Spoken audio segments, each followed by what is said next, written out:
ಆದ್ರೆ ಈಗ ಇಲ್ಲಿಂದ ರಫ್ತು ಮಾಡುವಂತಹ ಸಾಮರ್ಥ್ಯವನ್ನು ಬೆಳೆಸಿಕೊಂಡಿದೆ. ಈಗ HAL ಕೂಡ ಸೇನಾ ವಿಮಾನಗಳನ್ನ, ಸೇನಾ ಹೆಲಿಕಾಪ್ಟರ್ಗಳನ್ನ ತಯಾರಿಸುವಂತ ಸಾಮರ್ಥ್ಯ ಹೊಂದಿದೆ. ಇದು ಕೂಡ ನಮ್ಮ ಭಾರತದ ಅಭಿವೃದ್ಧಿ ಹೊಂದಿದ ಸಂಕಲ್ಪಕ್ಕೆ ಬುನಾದಿ ಅಂತ ಹೇಳ್ಬೋದು. ಇನ್ನು ಎರಡನೇ ವಸಾಹತುಶಾಹಿ ಮನಸ್ಥಿತಿಯನ್ನು ನಾವು ತೆಗೆದು ಹಾಕಬೇಕು ಅಂತ, ಯಾವುದೇ ವಸಾಹತುಶಾಹಿ ಮನಸ್ಥಿತಿಯಲ್ಲಿ ನಮ್ಮಲ್ಲಿ ಉಳಿಬಾರದು ಅಂತ, ಅದಕ್ಕೋಸ್ಕರ ಕರ್ತವ್ಯ ಪಥ ಇದು ರಾಜಪಥ ಇರೋದನ್ನ ಕರ್ತವ್ಯ ಪಥ ಅಂತ ಮಾಡಿದ್ವಿ. ಹಲವಾರು ರೈಲ್ವೆಗಳಿಗೆ ಇದ್ದಂತಹ ಹೆಸರುಗಳನ್ನ ಬದಲಾವಣೆ ಮಾಡಿ, ಫಾರ್ ಎಕ್ಸಾಂಪಲ್ ನಾವು ನೋಡಿದ್ರೆ ಮುಗಲ್ಸರಾಯ್ ಜಂಕ್ಷನ್ ದೀನ್ ದಯಾಳ್ ಉಪಾಧ್ಯಾಯ ಅನ್ನುವಂತ ರೈಲ್ವೆ ನಿಲ್ದಾಣ ಅನ್ನುವಂತ ಮರುನಾಮಕರಣ ಮಾಡಿದ್ವಿ. ಅಷ್ಟೇ ಅಲ್ಲದೆ ನಮ್ಮ ಭಾರತದ ನೌಕಾನೆಲೆಯ ಏನು ಚಿಹ್ನೆ ಇದೆ, ಅದರಲ್ಲಿ ಬ್ರಿಟಿಷ್ ರಾಣಿ ವಿಕ್ಟೋರಿಯಾ ಏನು ಚಿಹ್ನೆ ಇತ್ತು, ಅದನ್ನ ತೆಗೆದು ನಮ್ಮ ಭಾರತೀಯರ ಪರಂಪರೆಯನ್ನು ಬೆಳೆಸುವಂತಹ ಒಂದು ಚಿಹ್ನೆಗಳನ್ನ ಆಡ್ ಮಾಡಲಾಯಿತು. ಇನ್ನು ಭಾರತದ ಪರಂಪರೆ ಬಗ್ಗೆ ನಾವು ಎಲ್ಲ ಹೆಮ್ಮೆ ಪಡ್ತೀವಿ. ಯಾಕಂದ್ರೆ ಭಾರತದ ಸಂಸತ್ತು ಈಗ ನೂತನವಾಗಿ ನಿರ್ಮಾಣವಾದ ಸಂಸತ್ತಿನ ರಚನೆಯಲ್ಲೂ ಕೂಡ ನಾವು ನಮ್ಮ ಪರಂಪರೆಯನ್ನ ಮರೆತಿಲ್ಲ. ಜೊತೆಗೆ ಅಲ್ಲಿ ಪ್ರತಿಷ್ಠಾಪನೆ ಮಾಡಲಾಗಿರುವಂತಹ ಸಂಘವು ಕೂಡ ನಮ್ಮ ಭಾರತದ ಒಂದು ಪರಂಪರೆಯನ್ನ ಅತ್ಯಂತ ಒಂದು ಉತ್ಕೃಷ್ಟ ಮಟ್ಟಕ್ಕೆ ತೆಗೆದುಕೊಂಡು ಹೋಗ್ತಾ ಇದೆ ಅಂತ.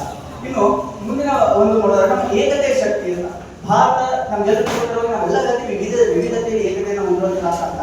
ಒಬ್ಬ ದಾರ್ಶನಿಕ ಹೇಳ್ತಾರೆ, ಭಾರತ ಒಂದು ದೇಶದ ಅಭಿವೃದ್ಧಿಯು ಆ ದೇಶದ ಏಕತೆಯ ಶಕ್ತಿಯ ಒಟ್ಟಾರೆ ಸಾಮರ್ಥ್ಯದ ಅಂಶವಾಗಿರುತ್ತೆ ಅಂತ. ಆ ಎಲ್ಲ ಅಂಶಗಳನ್ನ ನಾವು ಗಮನಿಸಿದಾಗ ಯಾವ ರೀತಿಯಾಗಿ ಭಾರತ ಪ್ರಗತಿಯಾಗಿ ಸಾಗ್ತಾ ಇದೆ ಅನ್ನೋದು, ನಮ್ಮಲ್ಲಿ ಶಾಂತಿಯುತವಾಗಿದ್ದಷ್ಟು ನಾವೆಲ್ಲ ಜನಾಂಗದವರು ಏನಿದ್ದೀವಿ, ಹಲವಾರು ಧರ್ಮಗಳಿದ್ದಾವೆ.